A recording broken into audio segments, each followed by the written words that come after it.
ورو سوال کړی دی چې یو کس دی هغه واده وکړو نکاح یې وتړله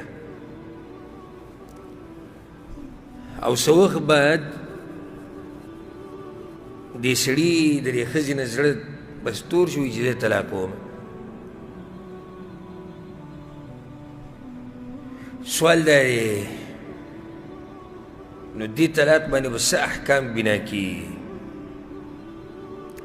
او دا خبره ده چې په نکاح کې لا مهر نه دی مقرر کړی مهر یې خود خو مقرر کړی نه دی څومره به یې پته نشته او دویمه ده چې خلوت شوی دی منځ کې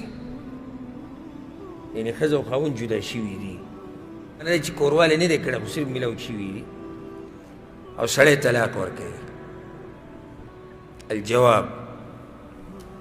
اول خو دې رور په دې سوال کې دا ویلي چې نکاح شوی ده او په پاڼه کې لا نه دی لیکلی شوي وي عام نکاح شوی ده مولوي صاحب چې کومه کړې شرعي نکاح به یې کې ګواهانه ورسوو خو په پاڼه کې لا نه دی لیکلی شوي نو جواب دا دی چې د پاڼې دا لیکل څه لازم خو نه دي نکاح دقه نکاح دی چې کله وشي چې شروط پکې پوره وي او ګواهان پکې بس نکاح وشو نو نکاح خو شوې ده ښه بله مسله چې داسې نکاح جایز ده چې د مهر تذکره پکې ونه شي چې څومره به او جایز ده هېڅ خبره نه داسې کېږي خو دلته دې سړي طلاق ورکو دې زنانه ته مخکې د کوروالي نه که چېرته د مهر بیان کړی وی چې دومره مهر به د عامه مسلې ذکر کوم دې سړي نه یو سړی دی نکاح یې وکړه ښځې سره لا میلاو شوی نه دی هغه نه دی میلاو شوی او ښځه یې طلاقه کړه نو اوس دلته دا یاد ساتئ که مهر یې ښودی نو ښځه به نیم مهر اخلي لکه ویلو چې لس تولې مهر دی نو څو تولې به وړي 15 تولې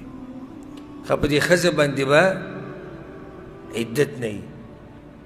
په دې ښځه باندې عدت نشتی فما لکم علیهن من عده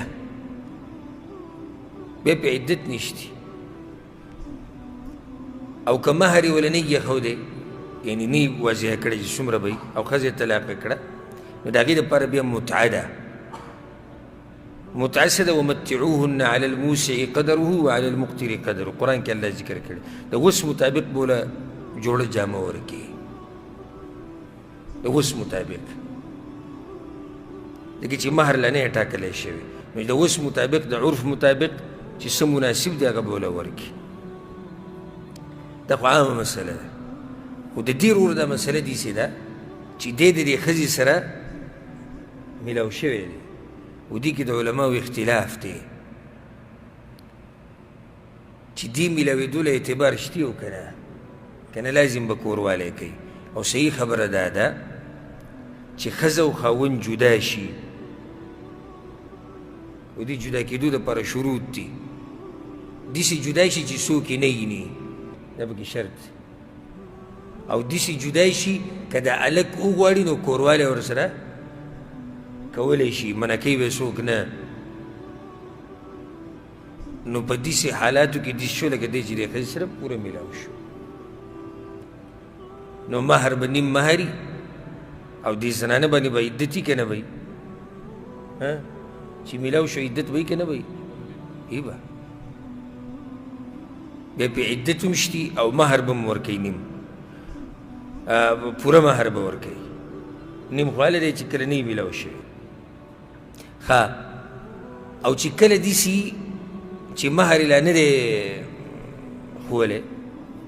ښځې سره میلاو شو او طلاق یې کړه او مهر یې نه دی وضیحه کړی څومره به وي نو دا به اوس څه کوي مهر المثل به ورکوي مهر المثل څه ته وایي نور زنانې چې کومې دي د کور هغوی له چې څومره مهر ورکړی دی هغه مهر به وله ورکوي او که چېرته دا رور کوم چې سوال کوي دی د دې ښځې سره داسې میلاو شوی دی چېرې کور کې داسې ناست و ډېر شي خلک ناست وو، ده پکې مو خپله ښځه ولیده یا ګاډي کې یو ځای شوی دی، دغې له اعتبار نشته، هغې له اعتبار نشته. نو که دغه شان قصه وي نو بیا به که مهر یې ښودی نیم مهر به ورکوي، او که مهر نه یې مقرر کړی نو بیا به صحیح متعه جامه پیزار به وله والي، د اوس مطابق چې ورسه اخیستی شي هغه به وله والي او رخصت به یې کي. والله اعلم.